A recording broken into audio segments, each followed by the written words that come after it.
and welcome to another episode. Today, I would like to talk about alcohol and what it does to your brain. I stopped drinking alcohol, I would say, maybe 12 years ago or 13 years ago before having my first child, and I haven't gone back. So in those years, I never had alcohol, and people, of course, always ask me, like, why don't you drink? It's very simple. It's bad for you. Why do we think that it's bad for babies, but then it's good for ourselves? It's certainly not. And today I would like to give you a little bit more information about that. Of course, if you want to drink, I'm not here to tell you what to do or to kill all joy in your life, but I think there's not enough understanding and knowledge about this in society. It's so normalized. People think, oh, a little bit of alcohol, red wine is good for you, it makes you live longer.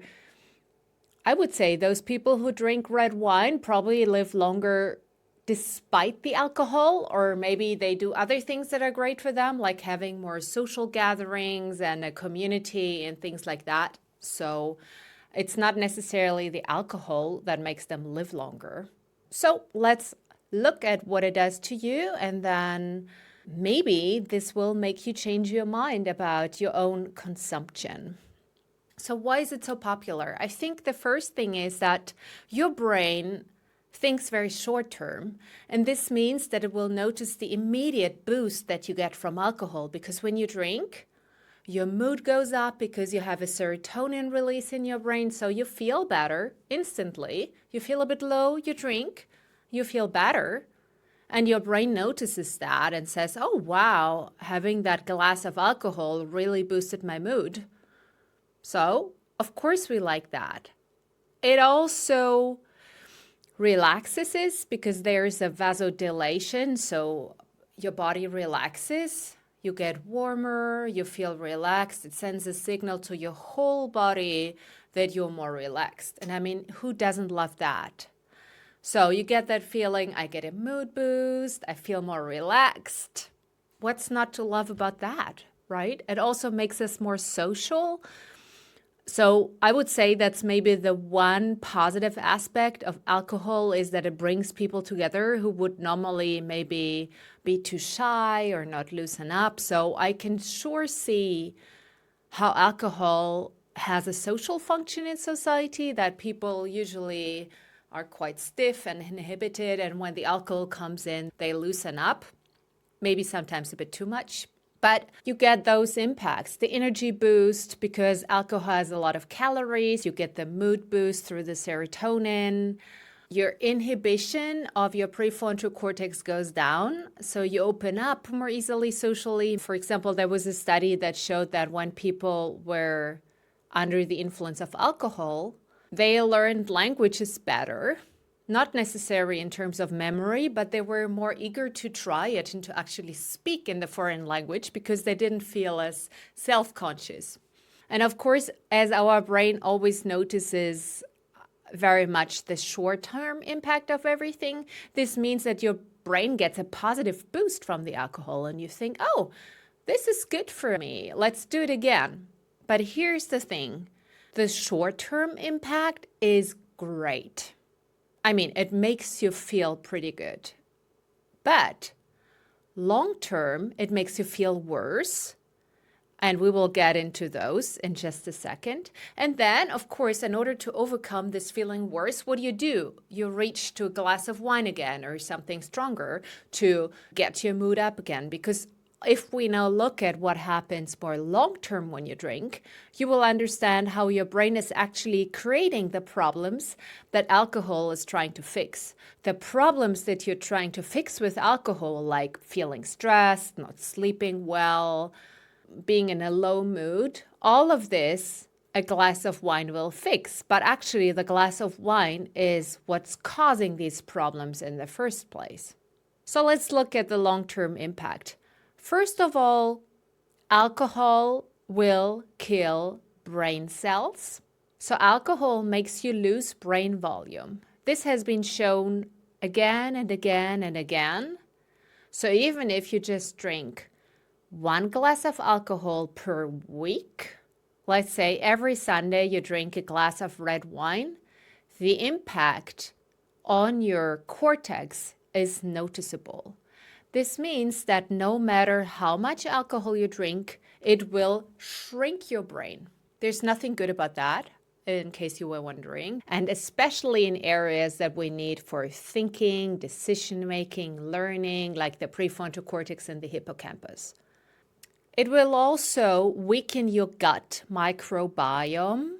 And as we know, there's certainly a connection between your gut and your brain, the gut-brain axis, because in the gut, a lot of those neurotransmitters are produced that your brain needs, like serotonin, etc. So when you disrupt your gut microbiome, it will have a negative impact on your mood, on your thinking, on everything in your brain.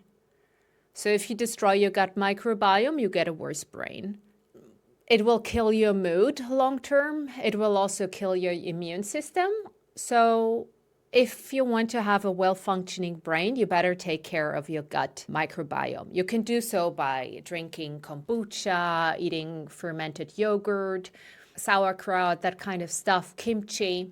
And of course, if you consume a lot of those, in addition to the alcohol, it will maybe lessen the negative impact. So if you want to drink, then maybe make sure you have these kind of things in your diet to mitigate the negative impact. But it's even better if you don't drink and still eat those foods, because then you get the best results. What also happens is that your prefrontal cortex gets disrupted. So we know that alcohol instantly inhibits the prefrontal cortex. That makes you less strategic. You have less of those executive function and that cognitive control that help you to plan, to think ahead, to make good decisions. And we also think this is short term. So this just happens while I drink, I make some stupid stuff, and then once I stop drinking, it's all back to normal. It's not. Research has shown that the negative impact of alcohol on your prefrontal cortex is long-term. So even when you're not drinking, you don't have as much prefrontal cortex power as you need. And your prefrontal cortex is the part of the brain that makes you smart and successful. It helps you to delay gratification, to plan for the future, these kind of things. And you can imagine that it's not a good idea to disrupt that. We also know that it has a negative impact on your hippocampus. The hippocampus is important for learning and memory formation. So when you drink, that ability of yours to learn and to remember goes down the hill.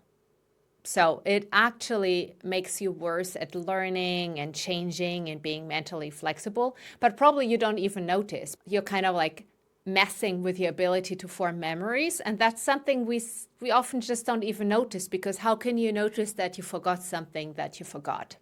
So it will weaken your memory. It will mess with your hippocampus, make that part of your brain shrink. It will also mess with the neuromodulator serotonin. Serotonin is super important for your mood and for everything in the brain regarding like being balanced and feeling happy and content. Many people drink to improve their mood, but long-term, alcohol will deplete your serotonin resources. And so you might drink to get into better mood, but the reason why you're in a bad mood may be the alcohol in the first place, the alcohol that you had a week before or a day before or a couple of months before. It will also mess with your neurotransmitter GABA, which is important for prefrontal cortex activity. So in the brain, there's a delicate balance. You need all kinds of neurotransmitters. And if you deplete them, they're gone. I mean, of course, you can reproduce them, etc. But why make it so hard on your brain? So it's a pretty long list of negative things here today. I don't want to dampen your mood, but maybe if it makes some people drink a little bit less and think a little bit more before doing so, I think it's worth it. Here's something that people don't consider. A lot of people drink alcohol because they feel stressed. They feel stressed, life is all too much, and so then they drink wine to combat that or some other form of alcohol. Alcohol influences your hypothalamus. That influences the pituitary gland in your brain, and that influences cortisol levels. Over time, when you consume alcohol, cortisol levels will go up. You will become more stressed overall and more anxious. So people think alcohol relaxes them. In reality, it's stressing you out. A lot of people drink because they feel it helps them to fall asleep and it improves their ability to fall asleep, maybe after a stressful and long day. Here's the thing, it may help you to fall asleep, but then your sleep quality is worse and you wake up more frequently. So alcohol disrupts your sleep. You get the impression that it makes you sleep better because it helps you to fall asleep more quickly.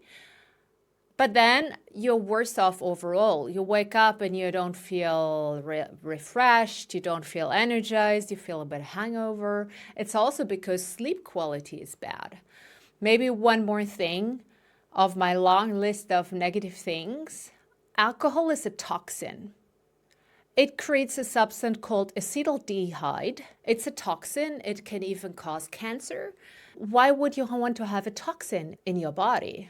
Why would you allow that, right? I mean, it kills brain cells, it kills other cells in your body, it can cause cancer.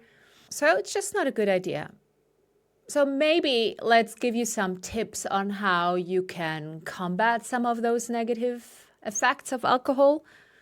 One thing you can do for sure is to eat a good meal before you drink, because that will kind of lessen the impact a little bit and dampen it. So the worst thing you can do is to drink on an empty stomach, like a champagne breakfast or something like this. It sounds great, but it makes it even worse. So eat well before you drink. It's a very simple, practical advice if you really want to continue drinking. Another thing you can do afterwards to feel better is stuff like cold showers, ice baths, because it raises noradrenaline levels in your body, and so it kind of helps you to combat with the hangover. But overall, my opinion is there's no safe amount of alcohol. I get that question a lot from journalists. They're like, oh, what's the impact of moderate drinking on your brain? I say it's bad. There is no safe 1 glass of wine per day. Of course, you do what you want, but I just want you to know about this because I think people honestly don't know. We kind of know that it's toxic for pregnant people and that you shouldn't drink while you're driving. That kind of stuff is common knowledge. But still, wherever you go, in almost every social occasion, alcohol is served and normalized. And so I want you to be a bit better informed. The good news is it's reversible.